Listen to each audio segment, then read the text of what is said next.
بەناوی خوای بەخشندەی میێرەبان بەناوی گەلی کوردستان دانیشتنەکەمان دەکەینەوە دانیشتنی ژمارە 3 ئاسایی وەرزی پاییزەی ساڵی سێمی خولی پێنجەمی پەرلەمانی کوردستان. ئێستش داوا لە بەڕێز سکرتێری پەرلەمانی کوردستانەکەین پوختەی دانیشتنی پێشوو لەگەڵ ناوی ئامادەنەبان بە مۆڵەت و بێ مۆڵەت بخوێنێتەوە. بەڕێز سەرۆکی پەرلەمان بەرنامەی کار بە پێی حکمی مادەی 5 بڕگەی یەکەم لە مادەی 16 بڕگەی سەیەم لە مادەی 18 بڕگەکانی یەکەم دووەم و سەیەم و چوارەم و پێنجەم لە مادەی 20 مادەکانی 47 48 و بڕگەی یەکەم لە مادەی 52 مادەکانی 54 و 55 و 56 و 57 لە پەیڕەوی ناوخۆی پەرلەمانی کوردستان دەستەی سەرۆکایەتی پەرلەمان بریاریدا بەرنامەی کاری دانیشتنی ژمارە 3 ئاسایی خولی پاییزەی ساڵی سەیەم لە خولی پێنجەمی هەڵبژاردننی پەرلەمان لە کاتژمێر 11 پێشمەوە ڕۆژی سێشەمە ڕێکەوتی 7 نۆی 2021 بەم شێوەیە بێت. یەکەم دانان و دەست لە کارکێشانە ئەو ئەندامە بەڕێزانە لە لێژنە هەمیشیەکانی پەرلەمانی کوردستان بە پێی حکمی مادەکانی 28 34 لە پەیڕەوی ناوخۆی پەرلەمانی کوردستان. یەک دەست لە کارکێشانەوەی ئەندام پەرلەمان بەڕێز زیاد جەبار محەممەد لە لێژنەی پەیوەندیەکانی ڕەوەندی کوردستانی. دوو دەست لە کارکێشانەوەی ئەندام پەرلەمان بەڕێز زکری ئەحمەد ئیسماعیل لە لێژنەی شارەوانی و گواستنەوە و گەیاندنی گەشت و گوزەر. سێ دەست لە کارکێشانەوەی ئەندام پەرلەمان بەڕێز هاوڕێ بەنا محەممەد لە لێژنەی ناوخۆ و ئاسایشی ئەنجومەنی خۆجەیەکان. چوار دەست لە کارکێشانەوەی ئەندام پەرلەمان بەڕێز شیرین یونس عەبدوڵڵا لە لێژنەی داکۆکردن لە مافی ئافرەت. پێنج دەست لە کارکێشانەوەی ئەندام پەرلەمان بەڕێز شیرین ئەمین عەبدولعەزیز لە سەرۆک و ئەندامەتی لێژنەی دەستپاکی.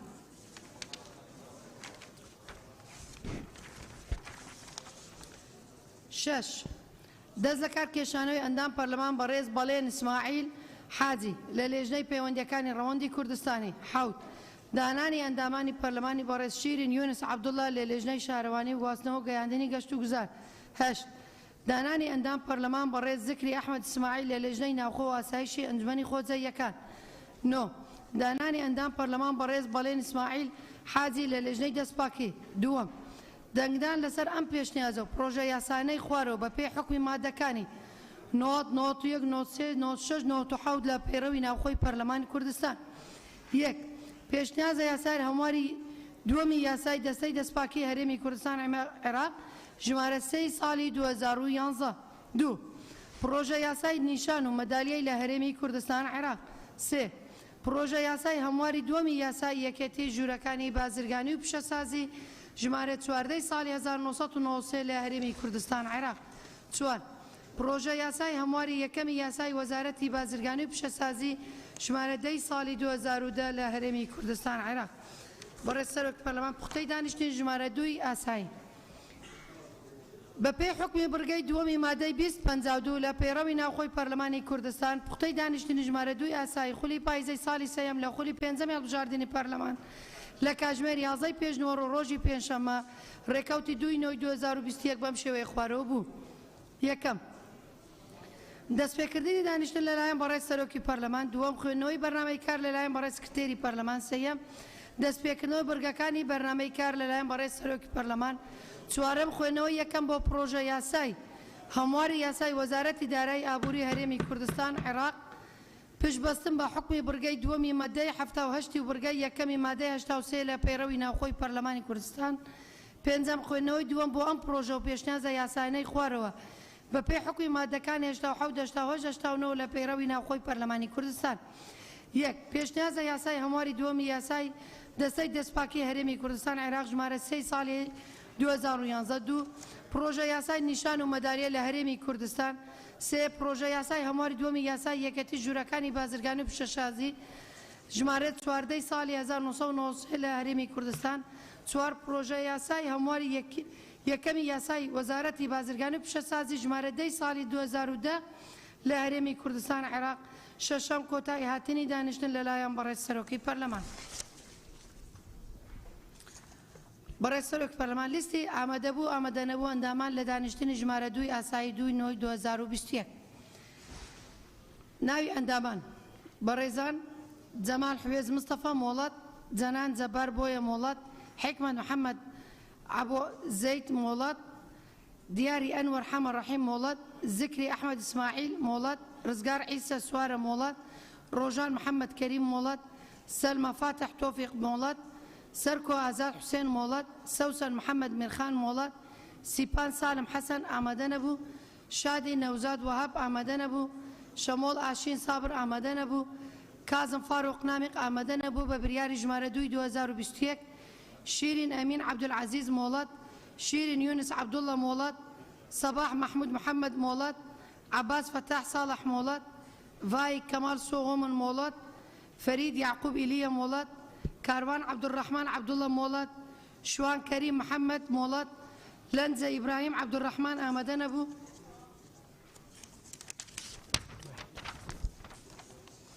لنزة جلال مولد بومبزدوي استا باش لكاروبار ساچي دكيناو لقمان حمد باش بمولد تجمار دكيل استا كاروبار هلا سرما يك دقه طاوبه لقمان حمد حاجي مولد هجان حسن أحمد مولد هورمان حمد شريف مولد زور سپاس باڵێ بەڕێزان ئێستا دەست بە جێبەجێکردنی بەڕگەکانی بەرنامەی کارەکەین تکایە نقطە نیزامەکە ڕەبتی بە بەرنامەی کار کاروان فەرموکە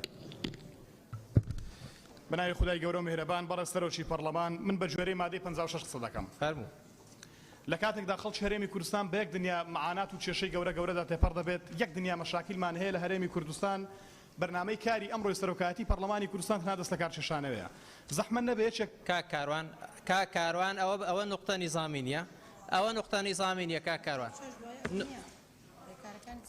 کاروان ئەوە نقطە نیزامی نییە ئەچینە سەر دەستجێبەجێکردنی بڕگەی یەکەمی بەرنامەی کار بەڕێزان ئەچینە سەر جێبەجێکردن دوای وەرتانەگرم ئێستا بەڕێزان دەست بە جێبەجێکردنەکەین یەکەم دانان و دەست لە کارکێشانەوەی ئەمەدامە بەڕێزانە لە لیژنە میشەیەکانی پەرلەمانی کوردستان بە پێی حکمی مادەکانی 28 و 34 لە پەیڕەوی ناوخۆی پەرلەمانی کوردستان هەر بەڕێزێک ئەوێت خاڵی کاک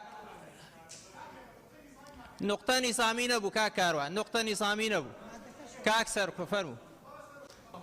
سەرکۆ فەرموو بەڕێز سەرۆکی پەرلەمان بە پێی مادەی 42 و 44 لە پەیڕەوی ناوخۆی قساکەم ئێمە وەکو لیژنەی سامانە سروشتیەکان لە مانگی دووەوە داوامان لە وەزیری سامانە سروشتیەکان کردووە تا ئامادە بێت لە لیژنە بەڵام چەندین جار بە ناردنی نووسراو بە داواکردنی ئامادەبوون لە سەرۆکایەتی لە وەکو سەرۆکی لیژنە تاکو ئێستا ئامادە نەبووە ئەمە لە کاتێکدا جەنابی وەزیر لە بەردەم پەرلەمانتارە بەڕێزەکانە گیای بەهاری هێنابووە ژنە و باسی ئەوەیە کرد کە گەندەڵکاری بە بێ مەحکەمە پارچە پارچاکەن بەڵام نەوت بۆ ماڵان وا بۆ 2 ساڵە ڕات کۆم نییە یعنی مەبەست کاک سەرکۆ ئێستا بەڕێز سەرۆکی پەرلەمان ڕێگە بدە نقطەی نیزامەکەمان کاک کاروان لە جێی خۆتەوە قسە مەکە لە جێی خۆتەوە قسە مەکە کاک کاروان لە جێی خۆتەوە قسە مەکە سەرکۆ قسەکە دەی ناخی ناتوانانی لە جێی خۆتەوە قسەکەی ناتوانانی لە جێی خۆتەوە قسەکەی سەرکۆ فەرموو کاک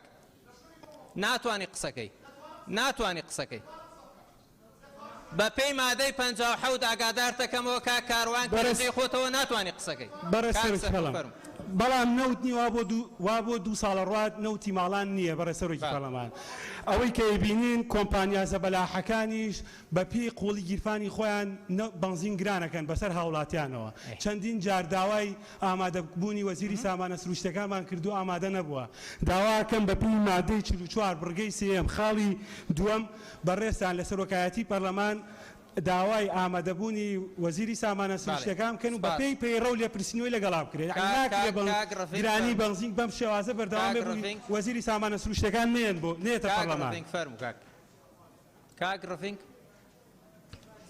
بەڕێز سەرۆکی پەرلەمانی ئەزل گۆرەی مادەیە 56 یا پەیرەوی ناوخۆی پەرلەمانی چەند ئاخفتنەکەکیان پڕاستی دگرێنگیان ئەم هەمید گەل یاسا چاکسازیینە و بێتە چەسپاندن بەس بۆمە دیار بوود یاسا چاکسازیێدا تایبەت ئەو خاڵنگیرێدایی پێشمەرگا ئەس بەحسێ وێرێت کەم ئەو لیجانên yên lê birînê pirasî lêcanê gelekit ektiv bûne û karê xwe rabûn destê wan xwe şolê xwe kir bes ew lêcanên dîvdaçont kir bû hindê polîna pêşmerga yê nava şoreşê yê salêt xizmetê girêdana xizmeta wan mixabin wekû pêdivî نهاتا کرن جا هر پیش- چنده مواکو بله. لجنا پیشمرگل پارلمان کردستانه بله. چند تمام. جار گل وزارت پیشمرگل گل ریوبری خانه نشینی امیت آخفتین دیسان ل3 دول 2021 ما کتابک آراسته کردیم با سروکاتیا پارلمانی جیت ریا خدا دای انجمن وزیران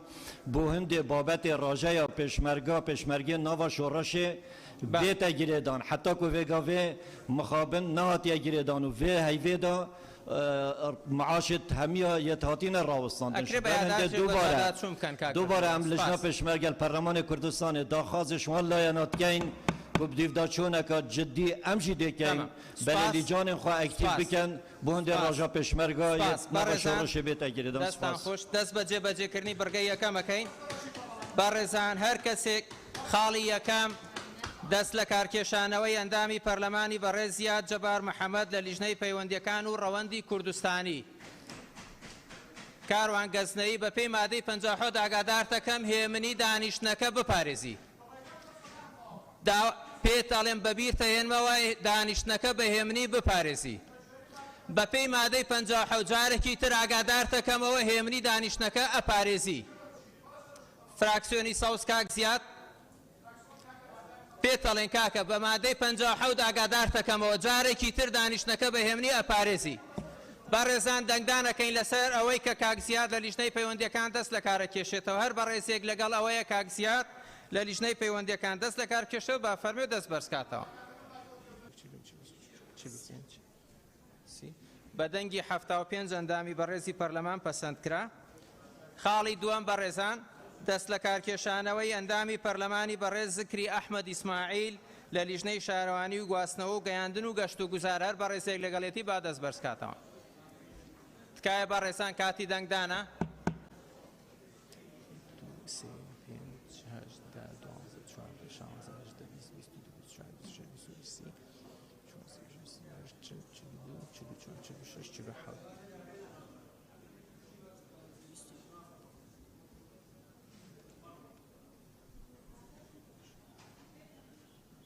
بەدەنگی 76 ئەندامی بەڕێزی پەرلەمان پەسەند کرا خاڵی سێیەم دەست لە کارکێشانەوەی ئەندامی پەرلەمانی بەڕێز هاوڕێ بنا محەممەد لە لیژنەی ناوخۆ ئاسایش و ئەنجومەنە خۆجیەکان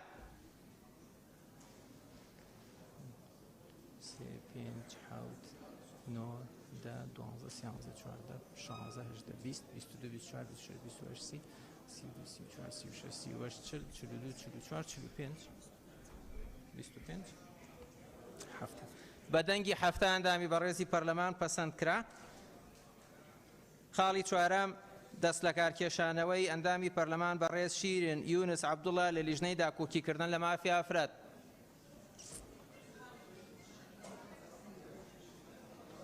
ئەگەر مۆبایلەکانتان بەڕێزان بێدەنکەم بێ زەحمەت 2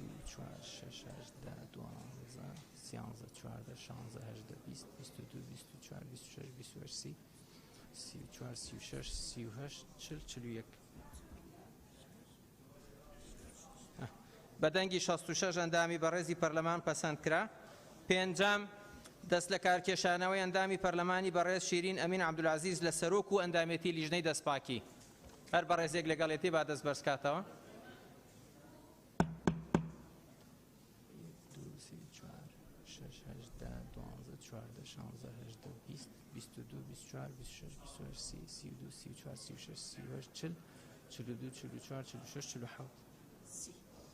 بەدەنگی 77 ئەندامی بەڕێزی پەرلەمان پەسەند کرا شەشەم دەست لە کارکێشانەوەی ئەندامی پەرلەمانی بەڕێز بەڵێن ئیسماعیل حاجی لە لیژنەی پەیوەندیەکان و ڕەوەندی کوردستانی 2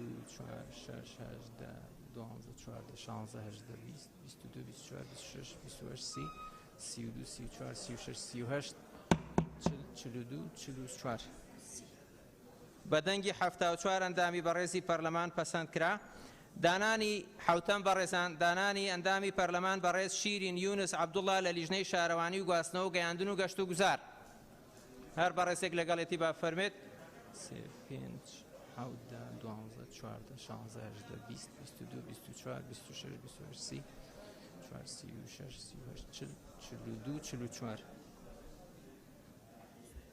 42 بەدەنگی 72 ئەندامی بەڕێزی پەرلەمان پەسەندکرا. هەشتام دانانی ئەندامی پەرلەمانی بەڕێز زکری ئەحمەد ئیسماعیل لە لیژنەی ناوخۆ ئاسایش و ئەنجومەنە خۆجیەکان. 2 4 6 8 12 14 16 18 20 22 24 26 27 32 34 36 38 42 44. بەدەنگی 69 ئەندامی بەڕێزی پەرلەمان پەسەند کرا. نۆیەم دانانی ئەندامی پەرلەمان بەڕێز بەڵێن ئیسماعیل حاجی لە لیژنەی دەستپاکی. 2 4 6 8 12 14 16 18 20 22 24 26 28 30 32 34 36 38 44. بەدەنگی 74 ئەندامی بەڕێزی پەرلەمان پەسەند کرا. پیرۆزبایی لەو بەڕێزانەکەین کە لە لیژنە نوێیەکان دەست بەکار بوون و سوپاسی و بەڕێزانە شەکەین کە لە لیژنەکانی تر چوونەتە لیژنەیەکی تر. بەڕێزان دەست بە جێبەجێکردنی خاڵی دووەمی بەرنامەی کارەکەین کە بریتە لە دەنگدان لەسەر ئەم پێشنیاز و پرۆژە یاسایانەی خوارەوە بەپێی حکمی مادەکانی 90 91 93 96 97 لە پەیڕەوی ناوخۆی پەرلەمانی کوردستان. خاڵی یەکەم پێشنیازە یاسای هەمواری دووەمی یاسای دەستەی دەستپاکێرەمی کوردستانی عێراق ژمارە 3 ساڵی 2011 داوا لە ئەندامانی بەڕێزی پەرلەمان لە لیژنەی یاسایی و دەستەی سەرۆکایەتی لیژنەی یاسایی و دەستپاکیەکەم بێنە ئێرە بفەرمونون.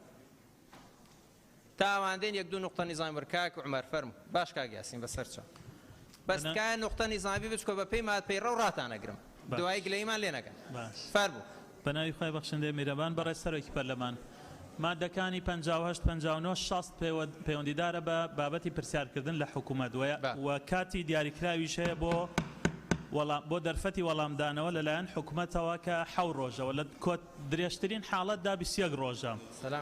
بەڵام ئەمە جارێک نییە و دوان نییە پرسیارێک نییە و دوان نیە و سیان نییە. حکوومەت پابەندی ئەم وەڵامانە نابێت لە کاتی یاساییە بەپێی پەیڕە و بە تایبەت ئەو بابەتانەی پەیوەندیدارن بە داهات و خەرجیەکان، پەیوەندیدارن بە وەزارەتی سامانە سروشتیەکان و وەزارەتی دارایی، پەیوەندیدارن بە مافە داراییەکانی خەڵکی کوردستان حکوومەت وەڵام ناداتەوە.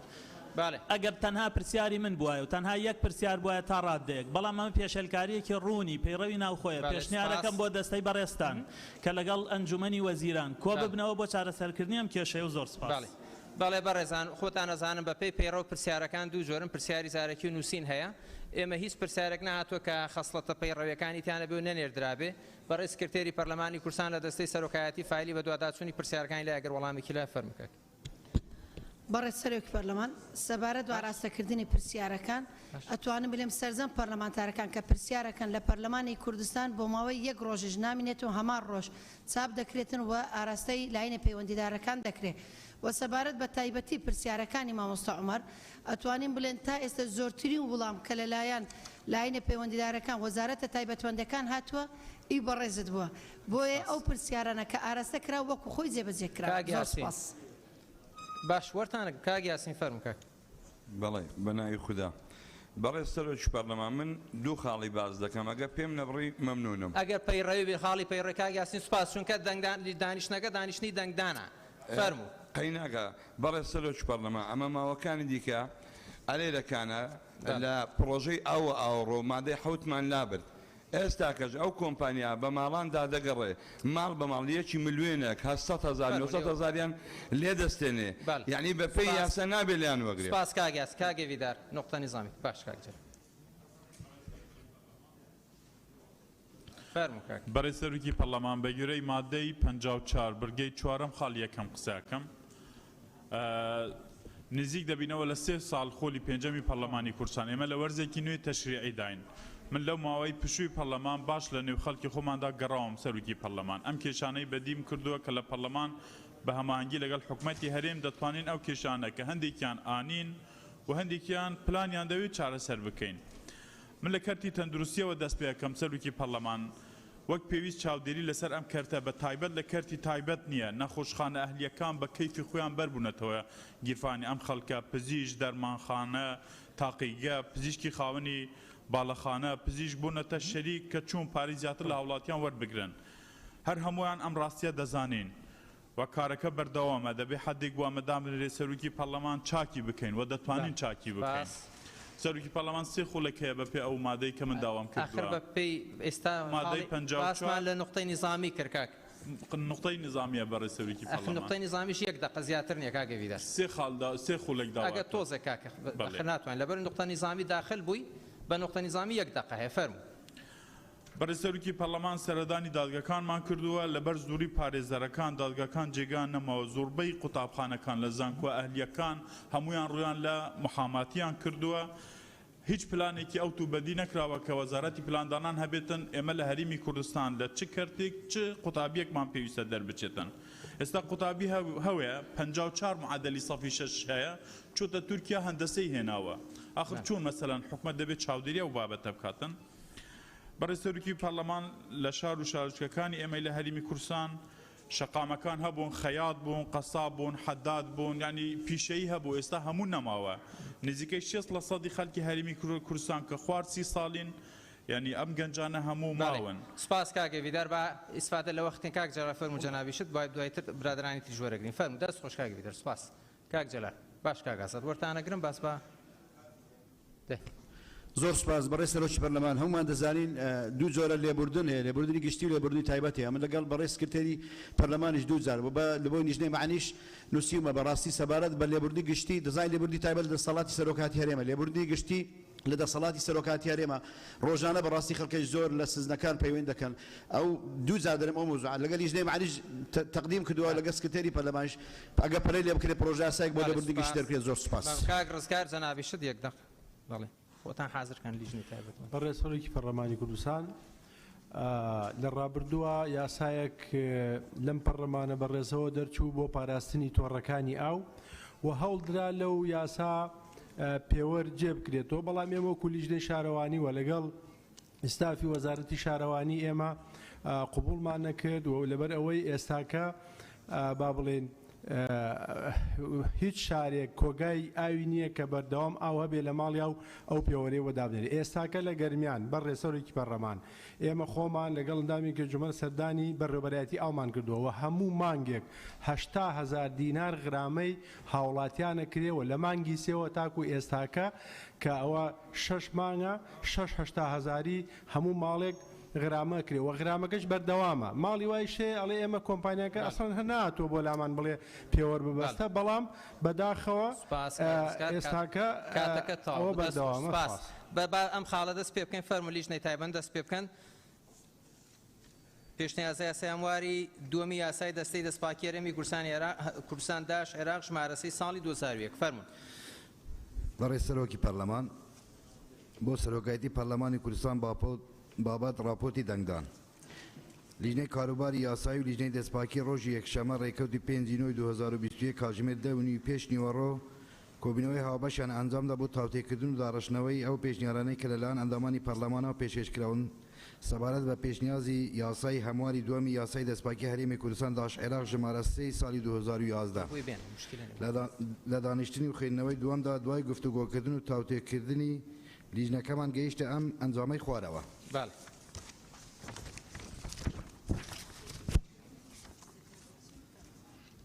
باڵێ بەڕێزان لە دەنگدان بەدانیشان دەست پێکەین بەڕێزان فەرموون سەبارەت بەدانیشان هیچ پێشنیازێک نییە وەکو خۆیەتی پێشنیازی یاسای هەمواری دووەمی یاسای دەستپاکی هەرێمی کوردستان داش عێراق ژمارە 3 ساڵی 2011 باڵێ بەڕێزان دیارە سەبارەت بە ناونیشان هیچ پێشنیازێک نییە وەکو خۆی هەر بەڕێزێک لەگەڵێتی وەکو خۆی دەنگی پێ بدرێ با دەست بەرزکاتەوە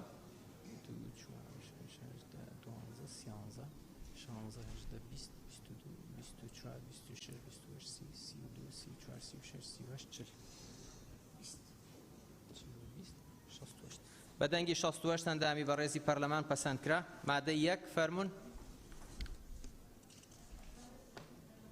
دەنگ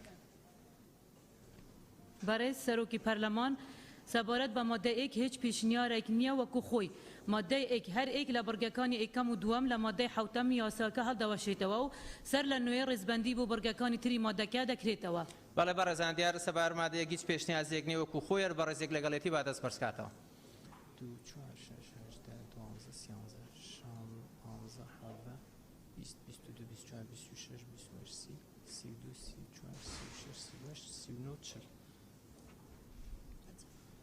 بە دەنگی 59 ئەندامی بەڕێزی پەرلەمان پەسەندکرا فەرمونون. سەبارەت بە مادەی 2 هیچ پێشنیارێک نییە وەکو خۆی. مادەی 2 کار بە دەقی هیچ یاسا و بڕیارێک ناکرێت کە لەگەڵ حکومەکانی ئەم یاسایە ناکوک بێت. بەڵێ بەڕێزان سەبارەت مادەی 2 دیاری هیچ پێشنیاسێک نیە وەکو خۆی بەڕێزێکی لەگەڵ با دەست بەرزکاتەوە.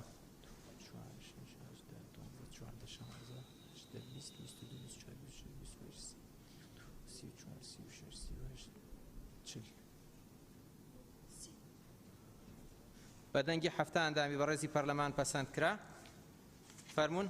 سەبارەت بە مادەی 3 هیچ پێشنیارێک نییە وەکو خۆی. مادەی 3 ئەم یاسا لە ڕۆژی دەرچواندنیەوە جێبەجێ دەکرێت لە ڕۆژنامەی فەرمی وەقاعی کوردستان بەڵاو دەکرێتەوە. بەڵێ بەڕێزان سەبار مادەی 3 دیاری هیچ پێشنیاسێک نیە بەڕێزێکی لەگەڵەوە خۆی با دەست بەرزکاتەوە.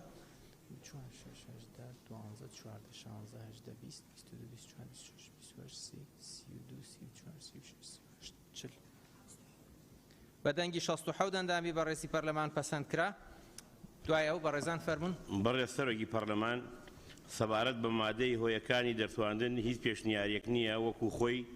هۆیەکانی دەرتواندنی بۆ نەهێشتنی دژی یەکی لە نێوان برگەی یەکەم لە مادەی شەشەم و برگەکانی یەکەم و دووهەم لە مادەی حوتەمی یاساکە کە بەهۆی یاسای ژمارە حوتی ساڵی 2014 یاسای هەمواری یەکەمی یاسای دەستەی دەستپاکی هەرێمی کوردستان داش عێراق ژمارە 3 ساڵی 2011 دروست بووە و لە پێناو جێبەجێکردنی یاساکە بە شێوەیەکی دروست و گونجاو ئەم یاسایە دەرفێنرا. سوپاس بەڕێزان سەبارەت بە مادەی هۆیەکانی دەرچواندن دیاری هیچ پێشنیازێک نیە بەڕێزێکی لەگەڵ با دەست بەرزکاتەوە.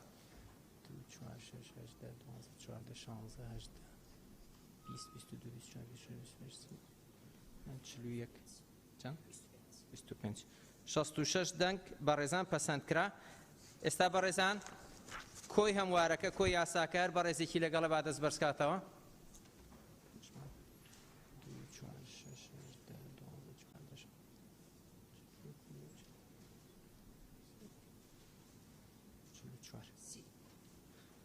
بەڵێ بەڕێزان بە دەنگی 74 ئەندامی بەڕێزی پەرلەمان پەسەندکرا و پیرۆزبایی لە گەلی کوردستانەکەین بۆ هەموارکردنی یاسایە فەرمونون لیژنەی دەستپاکی بچنەوجێی خۆتان دەست بە جێبەجێکردنی بەرگەی دووەمەکەین لە خاڵ لە دووەم بە پرۆژە یاسای نیشان و مدالیا لە هەرێمی کوردستان. داوا لە لیژنەی پێشمەرگەکەم بێنە ئێرە فەرمونون. کاگازات فەرموو نوقتە نیزامێک لیژنەی پێشمەرگە بێنە ئێرە بەڕێزان. بەڕێز سەرۆکی پەرلەمان بە پێی مادەی 36 بۆ بەرژەوەندی گشتی بۆ باشکردنی پەروەردە 28 ئەندامی پەرلەمان واژووی کرد لە مانجی مایس پێشکەشی سەرکایەتی پەرلەمانمان کرد تا ئێستا ناتە بەرنامەی دانیشتنی پەرلەمان. داوا دەکەین بێتە بەرنامەی پەرلەمان چونکە کێشەی چارەسەری بینایی کێشە و چارەسەری بینایی قوتابخانەکان بوو، کێشەی چارەسەری دەرچووەکانی تازە بوو، کێشە و چارەسەری پرۆگرام و سیستەمی پەروەردە بوو و دەعم بوو دەعمی مستەسمیرەکان بۆ پەروەردە بوو. بەڵێ سوپاس کاک دیاری.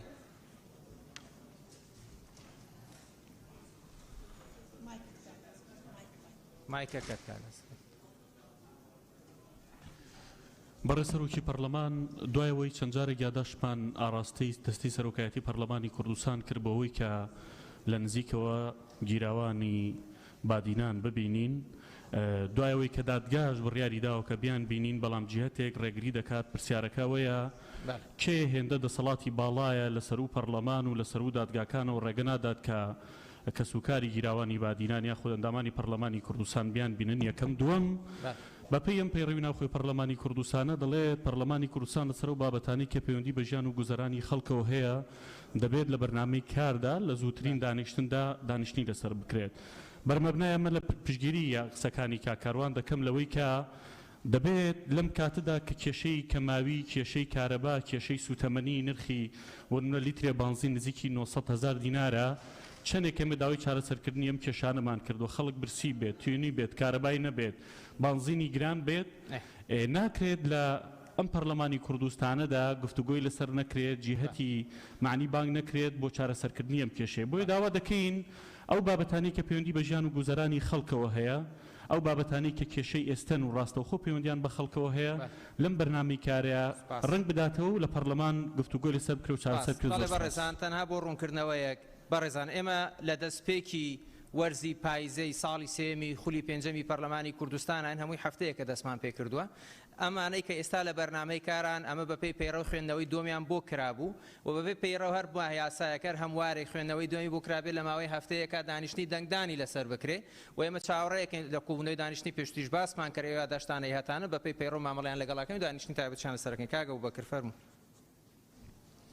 بەڕێز سەرۆکی پەرلەمان بە پێی مادەی 12 بەرگەی سێم لە پێڕەوی ناوخۆی پەرلەمانی کوردستان ئێمە وەکو ئەندامانی پەرلەمان سوێندمان خواردەوە کە بەرژەوەندی گەلی کوردستان و یەکێتی خاک و گەل و شکۆ و ئازادیەکان و مافی هاوڵاتیان و سامانی گشتی بپارێزین لەم ڕوانگەیەوە من پرسیارەکەم ئێمە یەک هەرێمی کوردستانمان هەیە یان سێ هەرێم بار هەڵگرێک ئەگەر لە سلێمانیەوە بارێک بێنێ بۆ دوهۆک یان هەولێر لە هەر سێ بازگەی شارەکە سێ وەسڵی بۆ کرێ بۆ قەپان لە کاتێکە ئەمە لە سنوورێکەوە بۆ سنوورێکی تر داخڵ نابێ ئەگەر ئێمە سێ سنوورمان هەیە سێ هەرێمان هەیە بزانین بۆیە ئەمە هەمووی نایەساییە بەشێکە لەو ڕوتانەوەی جیرفانی هاوڵاتیان و لەو بە هەدەردانەی سامانی گشتی ئەکرێ بۆیە پێویستە لیژنەی پەیوەندیدار ڕاست بێرن بە ئەم خروقات و ئیجراعەتە نایەساییە کە پارەیەکی زیادە لە هاوڵاتیان وەرەگیرێت زۆر سپاس سپاس لیژنەی تایبەت دەست پێ بکەن فەرمون دوای نقطە نیزامیەکانی جوێرگن فەرمون کاکی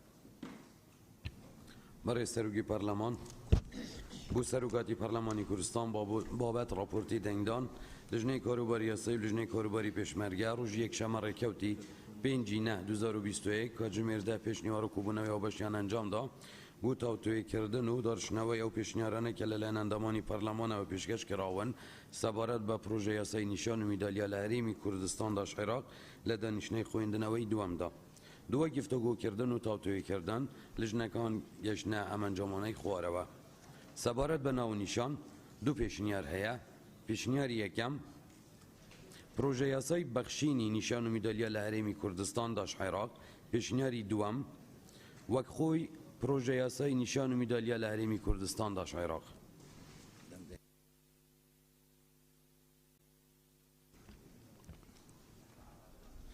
بەڕێزان سەبارەت بە ناونیشان دوو پێشنیاز هەیە پێشنیازی یەکەم هەر بەڕێزێک لەگەڵێتی با دەست بەرزکاتەوە کەسی لەگەڵ نییە پێشنیازی دووەم وەک خۆی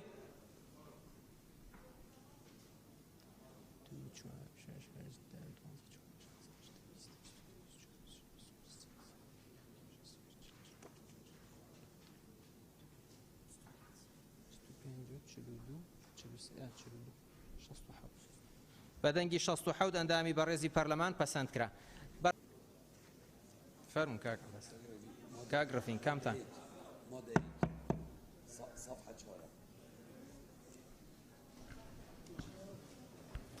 بەڕێز سەرۆکی پەرلەمان سەبارەت بە مادەی مادە یەک دوو پێشنیار هەنە پێشنیاری یەکەم زیادکردنی بورگەیەک لە مادەی یەک بە زنجیرەی چارەم و بەم شێوەی خوارەوە چارەم نیشان و میدالیای شانازی یان شایستەیی ئەو ڕێزلێنانەیە کە لەلایەن سەرۆکی هەرێم لە بوونەوەیەکی تایبەتدا بۆ مەبەستی ڕێزلێنان هاندانی پێشکەش بەو کەسانە دەکرێت کە لە بوارە جیاوازەکان ڕۆلێکی بەرچاو و خزمەتێکی ناوازە پێشکەش بە خاک و گەلی کوردستان دەکات پێشنیاری دووەم وەک خۆی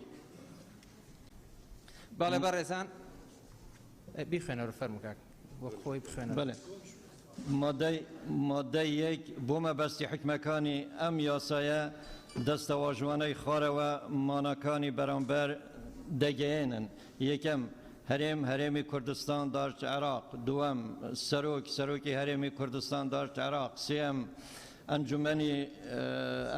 ئەنجومەنی وەزیرانی هەرێمی کوردستان داشت عێراق بەڵێ بەڕێزان سەبارەت مادە یەک دوو پێشنیاز هەیە پێشنیازی یەکەم هەر بەڕێزێکی لەگەڵە با بفەرمێت کەسی لەگەڵ نییە پێشنیازی دووەم وەک خۆی فەرمو عەفوەن یەکی لەگەڵ ببورن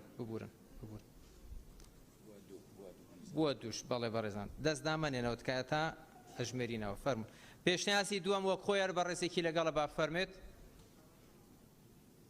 2 4 6 10 12 16 18 20 22 24 26 28 30 32 34 36 38 39 لێرە چەنە بەس ئێرە 18 20 39 59 بەدەنگی 59 ئەندامی بەڕێزی پەرلەمان پەسەند کرا. دوای ئەو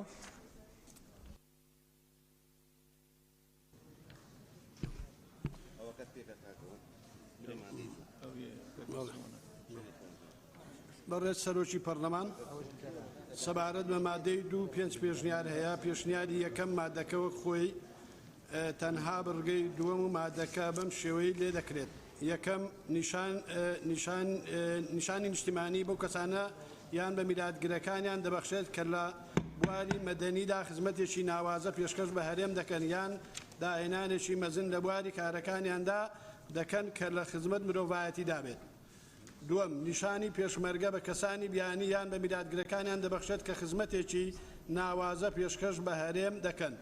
سێم میدالیای بەرخودان و قارەمانەتی بەو کەسانە یان بە میلاتگرەکانیان دەبەخشێت کە لە بوارەکانی سەربازی و ئاسایش یان کە لە میانەی پاراستن و بەرگری لە هەرێم خزمەتێکی گەورەی بێ هاوتا پێشکەش دەکەن کە شایستەی ڕێزێنان و بەدەستڕاگرتنە. پێشنیاری دووەم مادەکە وەک خۆی تەنها بڕگەی دووەم مادەکە بەم شێوەی لێ دەکرێت. یەکەم نیشانی نیشتیمانی ئەو نیشانانەیە بەو کەسانە دەبەخشرێت کە لە بواری مەدەنیدا خزمەتێکی ناوازە پێشکەش بە هەرێم دەکەن یان داهێنانێکی مەزن لە بواری کارەکانیاندا ئەنجام دەدەن کە لە خزمەت مرۆڤایەتی دابێت. دووەم نیشانی ئاشتی و پێکەوەژیان ئەو نیشانانەیە بەو کەسانە دەبەخشێت کە خزمەتێکی ناوازە لە بواری گەشەپێدانی ئاشتی و مافی مرۆڤ و پێکەوەژیان پێشکەش بە هەرێم دەکەن. سێم نیشانی پێشمەرگە ئەو نیشانانەیە بە کەسانی بیانی دەبەخشێت کە خزمەتێکی ناوازە پێشکەش بە هەرێم دەکەن. چوارم مەدالیای بەرخودان و قارەمانەتی ئەو مەدالیایە بەو کەسانە یان بە میلاتگرەکانیان دەبەخشرێت کە لە بوارەکانی سەربازی و ئاسایش یان کە لە میانەی پاراستن و بەرگری لە هەرێم خزمەتێکی گەورەی بێ هاوتا پێشکەش دەکەن کە شایستەی ڕێزێنان و بەرز ڕاگرتنە. پێشنیاری سێم مادەکە وەک خۆی لەگەڵ ئەم گۆڕانکاریانەی خوارەوە لە بەرگەی دووەمدا. یەکەم خاڵی یەکەم بەم شێوەی لێ دەکرێت دەستەواژەی نیشانی نیشتیمانی بکرێتە نیشانی نیشتیمانی. دەستەواژەی لە بواری مەدەنیدا بکرێتە لە بوارە جیاجیاکاندا. دەستەواژەی بە هەرێم لا ببرێت. دووەم خاڵی دووەم بەم شێوەی لێ بکرێت. نیشانی ئاشتی بەو کەسانە دەبەخشێت کە خزمەتێکی ناوازە لە بواری گەشەپێدانی ئاشتی و مافی مرۆڤ و پێکەوەژیان پێشکەش بە هەرێم دەکەن. سێم خاڵی سێم بەم شێوەیە لێ بکرێت. سێم نیشانی پێشمەرگە بە پێشمەرگە یان کەسانی بێگانە دەبەخشێت کە خزمەتێکی ناوازە پێشکەش بە هێزی پێشمەرگەی کوردستان دەکەن و میلاتگرەکانیشان دەگرێتەوە. چوارەم خاڵی چوارەم لا ببرێت. پێشنیاری چوارەم مادەکە وەک خۆی تەنها لەگەڵ زیادکردنی ئەم دوو خاڵە بە زنجیرە پێنجەم و شەشەم بۆ بڕگەی یەکەم و دووەم بەم شێوەی خوارەوە. یەکەم پێنجەم نیشانی زانست، شەشەم نیشانی وەرزش، دووەم پێنجەم نیشانی زانست بەو کەسانە دەبەخشێت کە لە بواری زانستیدا خزمەتێکی ناوازە پێشکەش بە هەرێم دەکات یان داهێنانێکی مەزن لەم بوارەدا دەکەن کە لە خزمەتی مرۆڤایەتی دابێت. شەشەم نیشانی وەرزش بەو کەسانە دەبەخشێت کە لە بواری وەرزشیدا خزمەتێکی ناوازە پێشکەش بە هەرێم دەکەن.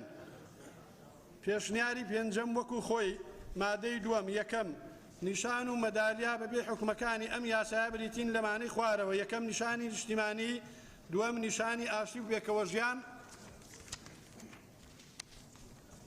سێم نیشانی پێشمەرگە، چوارم مەدالیای بەرخودان و قارەمانەتی. دووەم یەکەم نیشانی نیشتیمانی بەو کەسانە دەبەخشێت کە لە بواری مەدەنیدا خزمەتێکی ناوازە پێشکەش بە هەرێم دەکەن یان داهێنانێکی مەزن لە بواری کارەکەیاندا دەکەن کە لە خزمەتی مرۆڤایەتی دابێت. دووەم نیشانی ئاشتی و پێکەوەژیان بەو کەسانە دەبەخشێت کە خزمەتێکی ناواز لە بواری گەشەپێدانی ئاشتی و مافی مرۆڤ و پێکەوەژیان پێشکەش بە هەرێم دەکەن. سێم نیشانی پێشمەرگە بە کەسانی بیانی دەبخشێت کە خزمەتێکی ناوازە پێشکەش بە هەرێم دەکەن. چوارەم مەدالیای بەرخودان و قارەمانەتی بەو کەسانە یان بە میلادگرەکانیان دەبەخشێت کە لە بوارەکانی سەربازی و ئاسایش یان لە میانەی باراستن و بەرگری لە هەرێم خزمەتێکی گەورەی بێهاوتا پێشکەش دەکەن کە شایستەی ڕێزلێران و بەرز ڕاگرتنە. بەڵێ بەڕێزان پێشەوەی بچینە دەنگدان لەسەر ئەم مادەیە تەنها ڕوونکردنەوەیەک بۆ دەستگاکانی ڕاگەیاندیارە پرسیارەکەن بۆ ڕایگشتی ڕاگەیەنین کە لەبەر حاڵەتێکی تایبەت بە ڕێسەرۆکی پەرلەمان نەیتوانی بەشداری جەلسەکە بکە و ئەمڕۆ شاندێکی باڵای پەرلەمانی ئوردنی لێرەیە و ئێستا لە فڕۆکەخانەی نێودەوڵەتی هەولێر بەڕێ ئەکرێن و ئەبوو یەکێک لە دەستەی سەرۆکایەتی لە مەراسیمی بەڕێکردنەکە لەگەڵ لیژنەی پەیوەندیەکان لیژنەی تایبەتمەند بەشدار بێ بۆیە بەڕێز موناخان سکرتێری پەرلەمان ڕاست پێدرا تا لەو مەراسیمە بەشدار بێ لە بەڕێکردنیان و پێی عورفی پەرلەمانیش بە دەنگدانی ئەندامانی بەڕێزی پەرلەمان سەرۆکی لیژنەی یاسایی بە شێوەیەکی کاتی تەنها بۆ ئەو بڕگانەی کە لەم دانیشتنا هەیە ڕۆڵی سکرتێری پەرلەمانە بینێ. بەڕێزان لە خولی پێشتریش هەمان عورف هەبووە سەبارەت بە مادەی دوو بەڕێزان 5 پێشنیارەیە. پێشنیاری یەکەم هەر بەڕێزێک لەگەڵێتی با دەست بەرزکاتەوە هیچ بەڕێزێک. پێشنیاری دووەم بەڕێزان مادەکە وەک خۆی تەنها و بەرگان گۆڕانکاریانەی کە کراون هەر بەڕێزێکی لەگەڵە با دەست بەرزکاتەوە هیچ بەڕێزێک لەگەڵی نییە. پێشنیازی سێەم مادەکە وەک خۆی لەگەڵەوە گۆڕانکاریانی خوارەوە کە لە بەرگەکانی هاتووە دوو کەس دوو بەڕێز. پێشنیازی چوارەم مادەکەەوە خۆی تەنیا لەگەڵ زیادکردنی و دوو خاڵە بە زنجیرە 5 و 6 بۆ بڕەکانی یەکەم و دووەم هەر بەڕێزێک لەگەڵێتی هیچ کەس. پێشنیازی پێنجەم وەک خۆی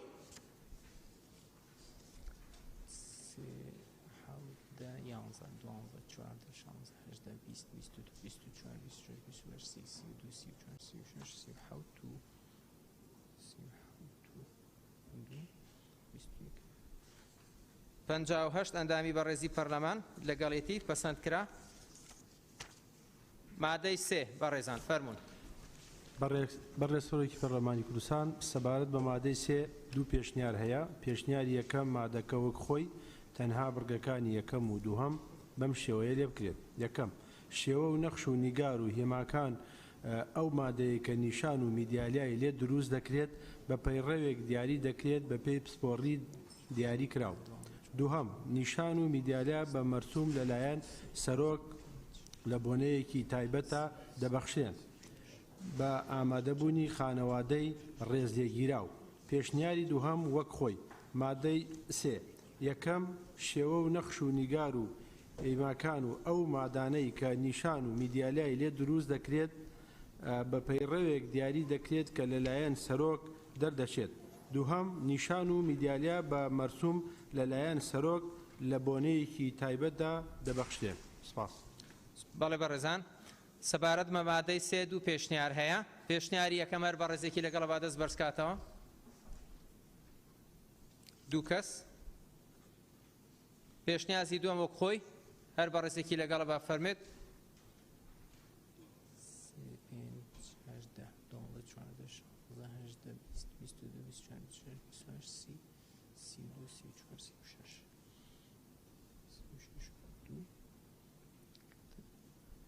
پەنجا و شەش ئەندامی بەڕێزی پەرلەمانی لەگەڵە پەسەند کرا. دوای ئەو مادەی دواتر مادەی چوار. بەڕێز سەرۆکی پەرلەمان مادەی چوار سەبارەت بە مادەی چوار دوو پێشنیار هەیە. پێشنیاری یەکەم وەک خۆی مادەی چوار یەکەم سەرۆک بۆی هەیە لە هەر کاتێکدا نیشان و میدیالیا بە کەسانی شایستە ببەخشێت. دووهەم سەرۆکایەتی هەرێم بۆی هەیە پێشنیار بۆ دیاریکردنی کەسانی شایستە ببەخشینی نیشان و میدیالیەکان وەربگرێت. سێهەم کەسانی شایستە بۆ وەرگرتنی نیشان و میدیالیا لەسەر ڕاستپاردەی وەزیری تایبەتمەند یان سەرۆکی لایەنە نەبەسراوەکان بە وەزارەت بە ڕەزامەندی ئەنجومەن بۆ سەرۆکایەتی هەرێم پێشنیار دەکرێن. چوارەم لیژنەیەکی تایبەتمەند لە سەرۆکایەتی هەرێم پێک دەهێنرێت بۆ هەڵسەنگاندنی پێشنیارکراوەکان بۆ خستنە بەردەمی سەرۆک بە مەبەستی بەخشینی نیشان و میدیالیا. پێشنیاری دووهەم پێشنیاری هەردوو لیژنەی تایبەتمەند بەپێی ئەو دەسەڵاتەی مادەی 91 بڕگەی چوارەم لە پەیڕەوی ناوخۆی پەرلەمانی کوردستان کە لیژنەی یاسایی و تایبەتمەند دراوە ئێمە کۆبەندی ئەو بژاردانەی پێشنیار کراون لەلایەن ئەندامانی پەرلەمان لە دانیشتنی خوێندنەوەی دووهەمدا ئەم پێشنیارە دەخینە ڕوو داوا دەکەین بخرێتە دەنگدان.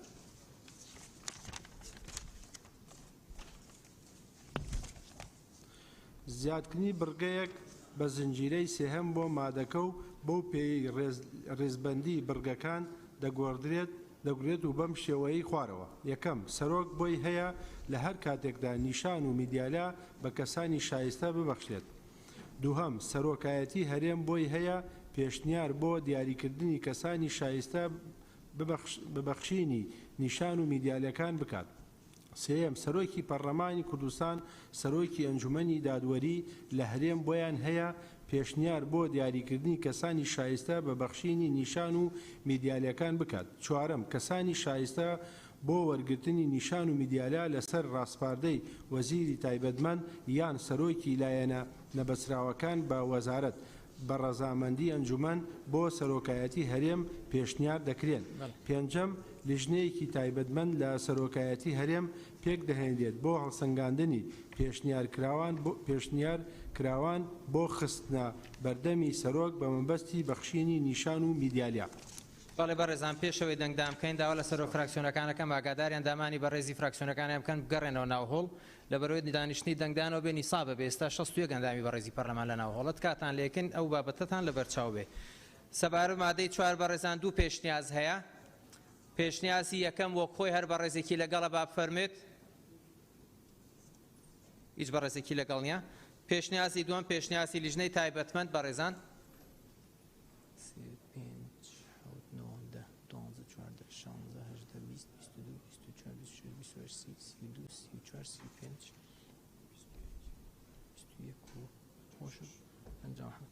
بەدەنگی 57 ئەندامی بەڕێزی پەرلەمان پەسەند کرا.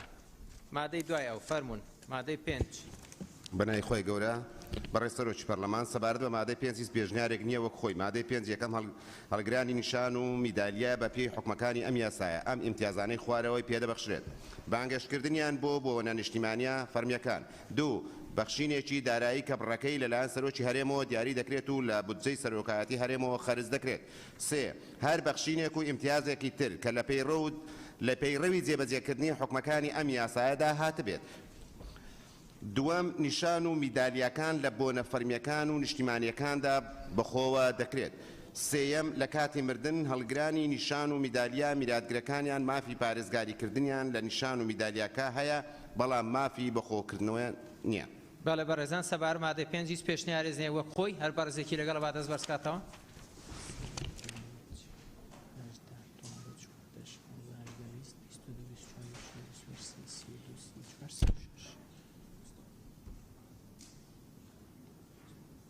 پەنجاو حەوت ئەندامی بەڕێزی پەرلەمان پەسەند کرا. مادەی 6 سەبارەت بە مادەی 6 پێشنیارێک نییە وەک خۆی مادەی 6 یەکەم سەرۆکی هەرێم بە مەرسومێک نیشان یان میدالیای بەخشرا و هەڵگرەکەی دەستێنێتەوە لەسەر ڕاستپاردەی لیژنەیەکی لێکۆڵینەوە کە لە سەرۆکایەتی هەرێم بۆ ئەو مەبەستە پێک دێت. لە سێ ئەندام کە یەکێکیان مافپەروەر بێت لە کاتی هاتنەدی یەکێک لەم حاڵەتانەی خوارەوە. یەک ئەگەر دەرکەوت کە پێشتر حکم دراوە بە تاوانێکی ئابڕوبەریان دواتر پێی حکم درا. دوو ئەگەر دەرکەوت کە پێشتر کارێکی دژ بەگەل خاک یان بەرژەوەندی باڵەکانی هەرێم ئەنجام داوە یان دواتر ئەنجامیان بدات. سێ ئەگەر دەرکەوت لەسەر بنەمایەکی ساختەیان نادروست نیشانیان میدیالیەکەی بەدەستێناوە. چوار ئەگەر کارێکی ئەنجامدا کە لەگەڵ بنەمای وەرگرتنی نیشانیان میدالیەکەی پێبەخشراوە ناکۆک و دش هاتەوە. دووەم لێسەندنەوەی نیشان و میدالیا بە پێی بڕگەکانی یەکەمی ئەم مادەیە دەبێتە هۆی ڕاگررتنی ئیمتیازاتەکان و لێسەندنەوەی ئەوانش پێبەخشراون کە شیاوی کشانەوە بن. بەڵێ بەڕێزان سەبار مادەی 6 هیچ پێشنیازێک نییە وەک خۆی هەر بەڕێزێکی لەگەڵە با دەست بەرزکاتەوە.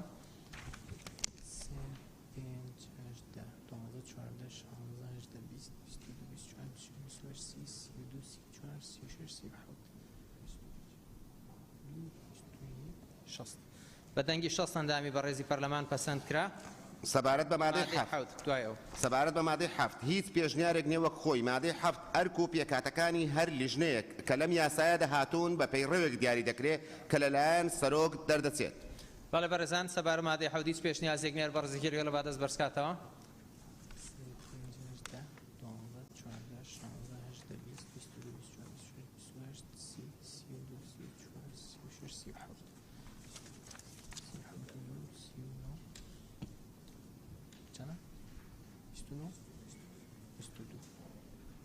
بەدەنگی 61 ئەندامی بەڕێزی پەرلەمان پەسەند کرا. دواتر مادەی 8 سەبارەت بە مادەی 8 هیچ پێشنیارێک نییە وەک خۆی. مادەی 8 نیشان و میدالیای بەخشرا و شیاوی مامەڵە پێکردن نین بە پێچەوانەی حکومەکانی ئەم یاسایە. بەڵێ بەڕێزان سەبارەت مادەیەش هیچ پێشنیازێک نییە وەک خۆی. هەر بەڕێزێک لەگەڵێتی با دەست بەرزکاتەوە.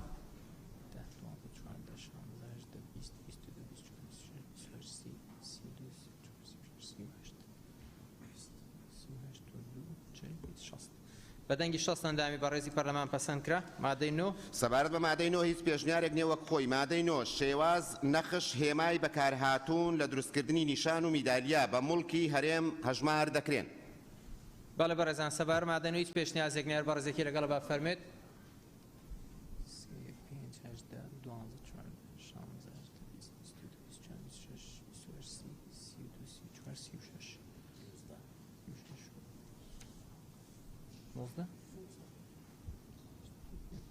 بەدەنگی 57 ئەندامی بەڕێزی پەرلەمان پەسەند کرا. مادەی 10 سەبارەت بە مادەی 10 هیچ پێشنیارێک نییە وەک خۆی. مادەی 10 نیشان و میدالیای بەخشراو بە پێی حکومەکانی ئەم یاسایە نیشانی گلدانەوەی ناخرێتە سەر.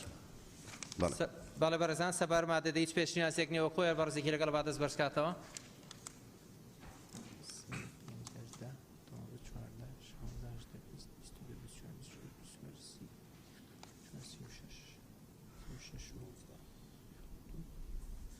بەدەنگی 57 ئەندامی بەڕێزی پەرلەمان پەسەند کرا. دواتر مادەی سەبارەت بە مادەی 11 و پێشنیارەیە. پێشنیاری یەکەم وەک خۆی مادەی 11 هەر کەسێک هەڵسێ بە تەزویر یا لاساییکردنەوەی هەر نیشانە و مەدالیایە کە لەم یاسایەدا هاتی بە دروستکردنی بەبێ مۆڵەتی لایەنی تایبەتمەند ئەوە سزا دەدرێت بە زیندانیکردن بۆ ماوەیەک لە 5 ساڵ کەمتر نەبێت و لە 10 ساڵ زیاتر نەبێت لەگەڵ ڕەچاوکردنی هەر سزایەکی تونتر کە لە یاسایەکی دیکەدا هاتی بێت. پێشنیاری دووەم پێشنیاری هەردوو لیژنەی تایبەتمەندە هەر کەسێک هەڵسێت بە تەزویرکردن یان لاساییکردنەوە یا هەر نیشان و مەدالیایە کە لەم یاسایەدا هاتی بێت یا دروستکردنی بەبێ مۆڵەت لەلایەنی تایبەتمەند ئەوە سزا دەدرێت بە زیندانیکردن بۆ ماوەیەک کە لە 10 ساڵ زیاتر نەبێت و لەگەڵ ڕەچاوکردنی هەر سزایەکی تونتر کە لە یاسایەکی دیکەدا هاتی بێت. بەڵێ بەڕێزان سەبارەت مادەی 11 دیارە دوو پێشنیازەیە. هەر بەڕێزێک لەگەڵ پێشنیازی یەکەمە با دەست بەرزکاتەوە. پێشنیازی یەکەم وەک خۆیەتی یەک بەڕێزی لەگەڵە. پێشنیازی دووەم پێشنیازی هەردوو لیژنەی تایبەتمەند.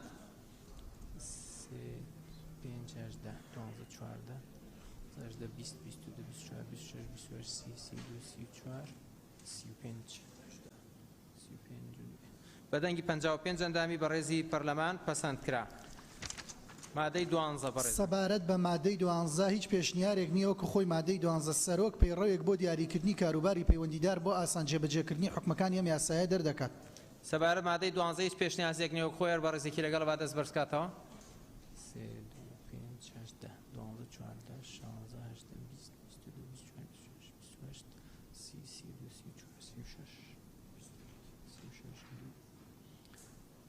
بەدەنگی 59 ئەندامی بەڕێزی پەرلەمان پەسەند کرا. مادەی 13 سەبارەت بە مادەی 13 هیچ پێشنیارێک نییە وەک خۆی پێویستە لەسەر لایەنە پەیوەندیدارەکان حکومەکانی ئەم یاسایە جێبەجێ بکەن. بەڵێ بەڕێزان سەبارەت مادەی 13 هیچ پێشنیازێک نییە وەک خۆی. هەر بەڕێزێکی لەگەڵ با دەست بەرزکاتەوە.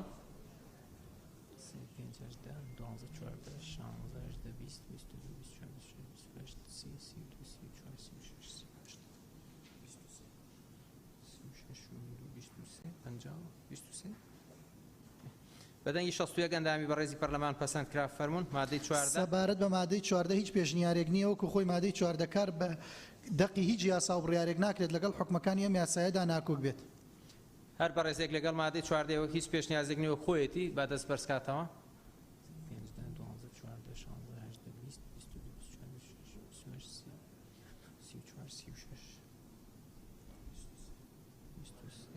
بەدەنگی 61 ئەندامی بەڕێزی پەرلەمان پەسەند کرا. مادەی دواتر مادەی سەبارەت بە مادەی 15 هیچ پێشنیارێک نییە وەکو خۆی مادەی 15 ئەم یاسایە لە ڕێکەوتی بڵاوکردنەوەی لە ڕۆژنامەی فەرمی و خاغی کوردستان جێبەجێ دەکرێت. بەڵێ بەڕێزان سەبارەت مادەی 15 دیاری هیچ پێشنیازێک نییە وەک خۆی. بەڕێزێکی لەگەڵ با دەست بەرزکاتەوە.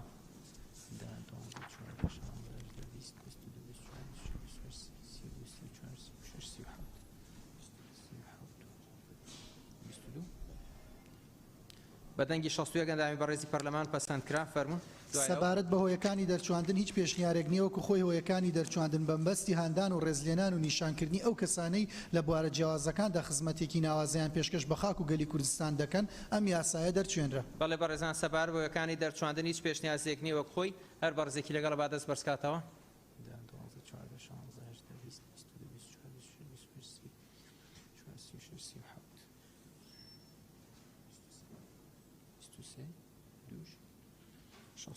بەدەنگی 62 ئەندامی بەڕێزی پەرلەمان پەسەند کرا. بەڵێ بەڕێزان ئێستا هەر بەڕێزێک لەگەڵ کۆی یاساکەیە با دەست بەرزکاتەوە.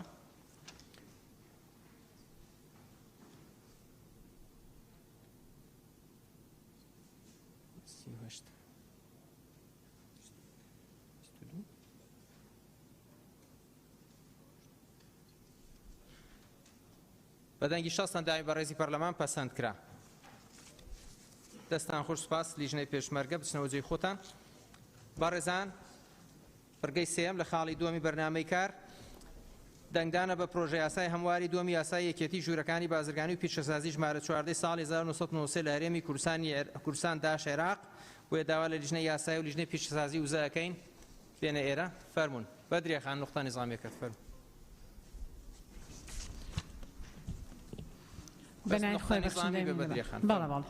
بەنای خۆی بەخشندەی میرەبان بەڕێز سەرۆکی پەرلەمان ئەوە بۆ 5 مانگەچێ بە بڕیارێکی ناسایی بەڕێز دکتۆر کازم لە کۆبنەوەکانی پەرلەمان بێبەژەکرێ بۆیە داوا دەکەم ئەو بڕیارە هەڵبۆشێتەوە پێشنیاری ژەکەم بەڕێز سەرۆکی پەرلەمان ئەگەر دوو پەرلەمانتاری بەڕێز پشتگیری بکەن ئەو بابەتە بخرێتە دانگدانەوە بەڕێز سەرۆکی فراکسیۆنی نەوەنێ بەشداری کۆبوونەوەکان بکە. زۆر سوپاس. بەڵێ بەڕێزان ئێمە بە پێی پەیڕۆ مامەڵە لەگەڵەوە بابەتە کراوە بڕیارێکی پەرلەمانیە بەدەنگی 73 ئەندامی پەرلەمانی بەڕێزی کوردستان بڕیاری ژمارە 2 ئەگەر هەڵە نەبم دەرچووە هەر بەڕێزێک ئەوێت یاداشتێک تەقدیم کات ئیمزای بکەن بە پێی پەیڕەوی خۆی ئێمە ئەو کاتە خینە بەرنامەی کار. فەرموو با ئێستا دەست پێ بکەن و لەگەڵ ئەوەش بەڕێزانەمانوێتە ناڕوونکردنەوەیەک بین ئێمە وەکو دەستەی سەرۆکایەتی پەرلەمانی کوردستان لەگەڵ بەڕێزان لە فراکسیۆنی نەوەی نوێ بە ئاگاداری نوێنەری بەشێک لە فراکسیۆنەکان کە داوایان کردبوو چەند جارێک دانیشتین داوامان لێکردن بۆی ئەم بابەتە هەبێ 5 اختیارمان خستە بەردەم فراکسیۆنی نەوەی نوێ وتمان هەر کامێک لە اختیارانە هەڵبژێرن ئێمە لەگەڵ فراکسیۆنەکانی تریش قسە ئەەکەین چونکە بابەتەکە مربوطە بە داوای لێبوردن بەرامبەر بۆ کارێک کە لەناو پەرلەمانی کوردستانە کراوە هەتا ئەم لەحزەیەش هیچ وەڵامێک بۆ ئێمە لە دەستەی سەرۆکاتی ناتوتە بۆی ئەو بەڕێزانەی داوای هەڵوەشانەوەی ئەو بڕیارەکەن ئەکرێ یاداشتێک ئیمزاکەن بدەنە دەستەی سەرۆکایەتی ئەو کاتە ئێمەش بە پێی پەیڕۆ مامەڵی لەگەڵاکەین. فەرموون بەڕێزان دەست پێ بکەن ڕاپۆرتەکەتان. بەنای خۆی گەورە بەڕێز سەرۆکی پەرلەمان لیژنەی کاروباری یاسایی و لیژنەی وزە و سامانە سروشتیەکان و پیشەسازی و بازرگانی ڕۆژی یەکشەم ڕێکەوتی 5 نوێی 2021 کاتژمێر 11 و پێشنیوەڕۆ کۆبوونەوەی هاوبەشیان ئەنجامدا بۆ تاوتێکردن و داڕشتنەوەی ئەم پێشنیارانەی کە لەلایەن ئەندامانی پەرلەمانەوە پێشکەش کراوە سەبارەت بە پرۆژە یاسای هەمواری دووەمی یاسای یەکێتی ژوورەکانی بازرگانی و پیشەسازی ژمارە 14 ساڵی 1993 لە هەرێمی کوردستان داش عێراق لە دانیشتنی خوێندنەوەی دووەمدا دوای گفتوگۆکردن و تاوتوێکردنی لیژنەکان گەیشتە ئەم ئەنجامەی خوارەوە سەبارەت بە ناونیشان هیچ پێشنیارێک نییە وەک خۆی. پرۆژە یاسای هەمواری دووەمی یاسای یەکێتی ژوورەکانی بازرگانی و پیشەسازی لە هەرێمی کوردستان داش عێراق ژمارە 14 ساڵی 1993. بەڵێ بەڕێزان سەبارە بە ناونیشان دیاری هیچ پێشنیازێک نییە وەک خۆی هەر بەڕێزێک لەگەڵێتی وەک خۆی بمێنێ با دەست بەرزکاتەوە.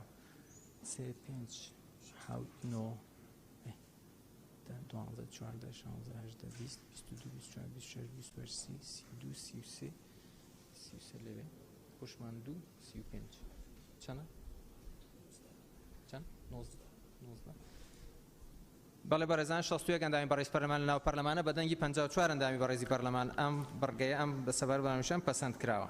مادەی 1 بەڕێزان فەرموون. سەبارەت بە مادەی 1 هیچ پێشنیارێک نییە وەکو خۆی مادەی 1 دقی بەرگەی دووەمی لە مادەی 4 یاساکە هەڵدەوەشێتەوە بەرگەکانی سەر لە نوێ ڕێزبەندی دەکرێن. بەڵێ سەبارەت بەڕێزان بە مادەی 1 هیچ پێشنیازێک نییە وەک خۆی هەر بەڕێزێکی لەگەڵ با دەست بەرزکاتەوە.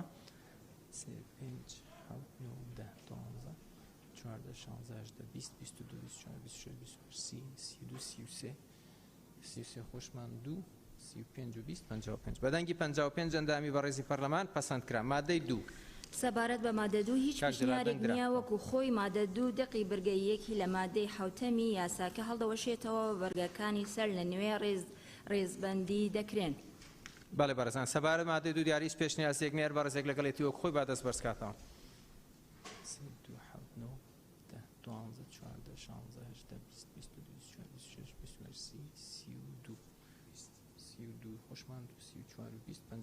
بەدەنگی 54 ئەندامی بەڕێزی پەرلەمان پەسەند کرا. دوای ئەو سەبارەت بە مادە سێ هیچ پیشنیارێک نییە وەکو خۆی مادە سێ دقی مادەی هەشتەمی یاساکە هەموار دەکرێتەوە و بەم شێوەی خوارەوە دەخوێنرێتەوە. 1.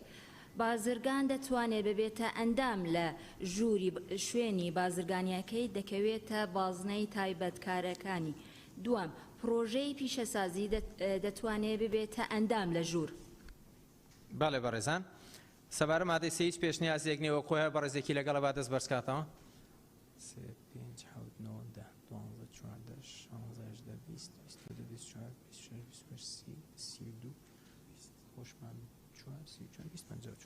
بەدەنگی 54 ئەندامی بەڕێزی پەرلەمان پەسەند کرا. دوای ئەو مادەی 4 سەبارەت بە مادەی 4 پێشنیازێک نییە وەک خۆی مادەی 4 پێویستە یەکێتی ژوورەکانی بازرگانی و پیشەسازی لە هەرێمی کوردستانی عێراق تەواوی تۆمارنامەکان و داتابەیس و زانیاریەکانی پێوەست بە تۆمارکردنی ناوە بازرگانیەکان و تۆمارنامەی بازرگانی لە ماوەیە کە لە 30 ڕۆژ تێپەڕ نەکات لە ڕێکەوتی بەرکاربوون یەم یاسایە بگوازێتەوە بۆ وەزارەتی بازرگانی و پیشەسازی لە هەرێمی کوردستانی عێراق. بەڵێ بەڕێزان سەبارەت مادەی 4 دیارە هیچ پێشنیازێک نییە وەک خۆی بەڕێزێکی لەگەڵە با دەست بەرزکاتەوە.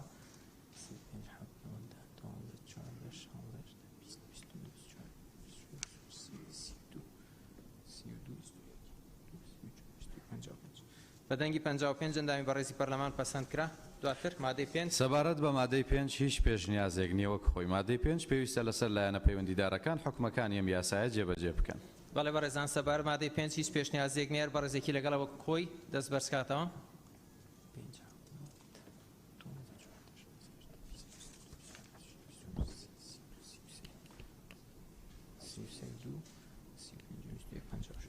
بەدەنگی 56 ئەندامی بەڕێزی پەرلەمان پەسەند کرا.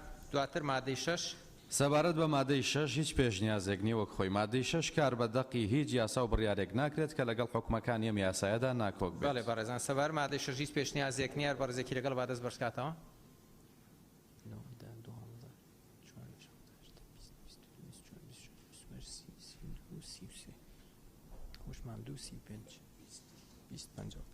بەدەنگی 55 ئەندامی بەڕێزی پەرلەمان پەسەند کرا.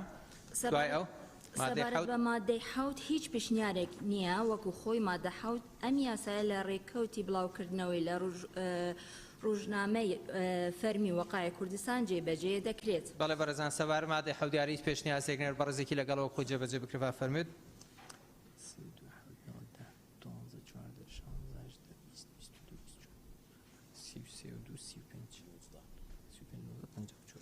بەدەنگی 54 ئەندامی بەڕێزی پەرلەمان پەسەند کران.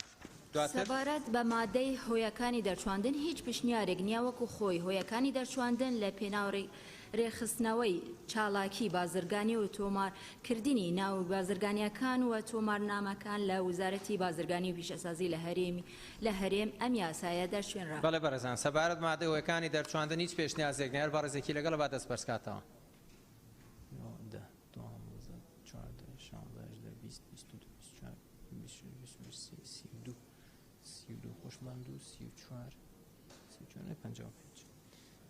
بەدەنگی 55 ئەندامی بەڕێزی پەرلەمان پەسەند کرا.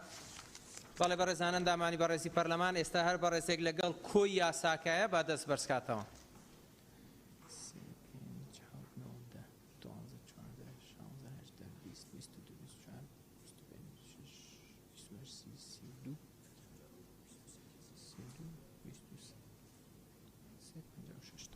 بەدەنگی 56 ئەندامی بەڕێزی پەرلەمان پەسەند کرا و پیرۆزبایی لە گەلی کوردستانەکەین. خاڵی چوارەم بەڕێزان لە بڕگەی دووەمی بەرنامەی کار دەنگدانە بە پرۆژە یاسای هەمواری یەکەمی یاسای وەزارەتی بازرگانی و پیشەسازی ژمارە 10 ساڵی 2010 لە هەرێمی کوردستانی عێراق داوا لە لیژنەی یاسای و لیژنەی پیشەسازی وزارەکەین. فەرمونکە.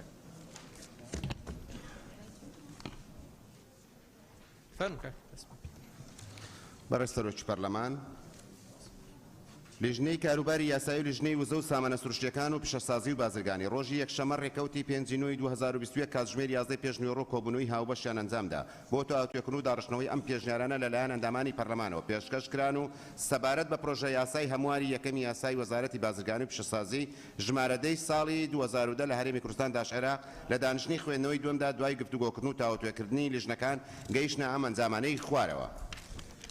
سەبارەت بە ناونیشان هیچ پێشنیارێک نییە وەک خۆی پرۆژە یاسای هەمواری یەکەمی یاسای وەزارەتی بازرگانی و پیشەسازی هەرێمی کوردستان داش عێراق ژمارەدا ساڵی 2010. بەڵێ بەڕێزان سەبارەت بە ناونیشان دیارە هیچ پێشنیازێک نییە خۆی هەر بەڕێزێکی لەگەڵە با دەست بەرزکاتەوە.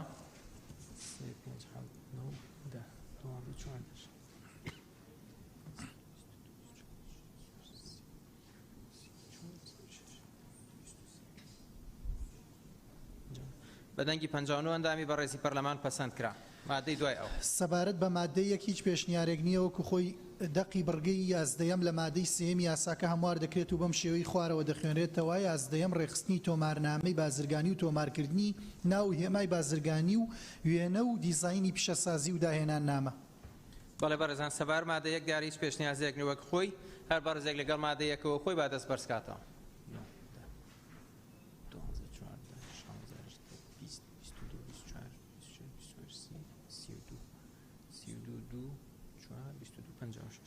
بەدەنگی 56 ئەندامی بەڕێزی پەرلەمان پەسەند کران فەرموون مادەی سەبارەت بە مادەی دوو هیچ پێشنیارێک نییە وەکو خۆی مادەی دوو حکومەکانی ناوە بازرگانیەکان و تۆمارنامەی بازرگانی بە پەیڕەوێک ڕێک دەخرێت کە لەلایەن ئەنجومەنی وەزیرانەوە دەردەچێت. بەڵێ بەڕێزان سەبارەت مادەی دوو دیاری هیچ پێشنیازێک نییە بەڕێزێکی لەگەڵ با دەست بەرزکاتەوە.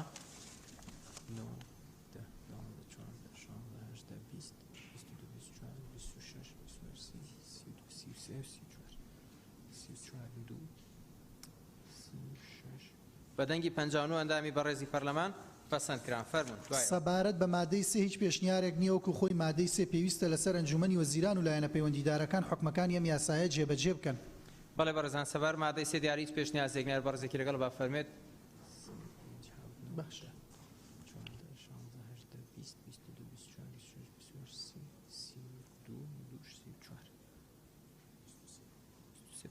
بەدەنگی 57 ئەندامی بەڕێزی پەرلەمان پەسەند کران فەرموون مادەی 4. سەبارەت بە مادەی 4 هیچ پێشنیارێک نییە وەکو خۆی مادە 4 کار بە دقی هیچ یاسای و بریارێک ناکرێت کە لەگەڵ حکومەکانی ئەم یاسایە ناکۆک بێت. بەڵێ بەڕێزان سەبار مادەی 4 دیارە هیچ پێشنیازێک نییە هەر بەڕێزێکی لەگەڵە با فەرمێت.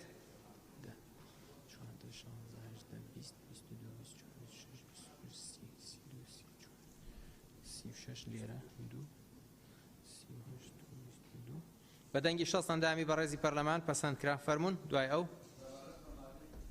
سەبارەت بە مادەی 5 هیچ پێشنیازێک نییە وەک خۆی مادەی 5 یاسای لە ڕێکەوتی بڵاوکردنەوەی لە ڕۆژنامەی فەرمی وەقایعی کوردستان جێبەجێکرێت. بەڵێ بەڕێزان سەبار مادەی 5 دیارە هیچ پێشنیازێک نییە هەر بەڕێزێکی لەگەڵە با دەست بەرزکاتەوە.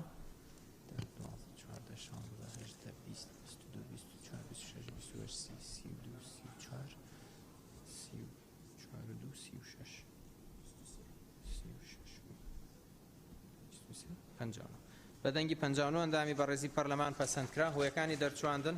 سەبارەت بە مادەی هۆیەکانی دەرچواندن هیچ پێشنیازێک نییە وەک خۆی هۆیەکانی دەرچواندن بە مەبەستی پێدانی دەسەڵاتی تۆمارکردنی ناوە بازرگانیەکان و ڕێخستنی تۆمارنامەی بازرگانی لەلایەن وەزارەتی بازرگانی و پیشەسازی لە هەرێمی کوردستان عێراق ئەم یاسایە دەرچوێنرا. بەڵێ بەڕێزان سەبار بە مادەی هۆیەکانی دەرچواندن هیچ پێشنیازێک نییە وەک خۆی هەر بەڕێزێکی لەگەڵ با دەست بەرزکاتەوە.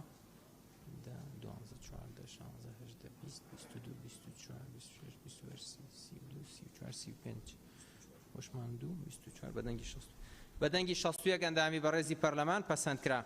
بەڕێزان ئێستا هەر بەڕێزێک ئەندامانی بەڕێزی پەرلەمان لەگەڵ کۆی یاساکەیە با دەست بەرزکاتەوە بفەرمێن.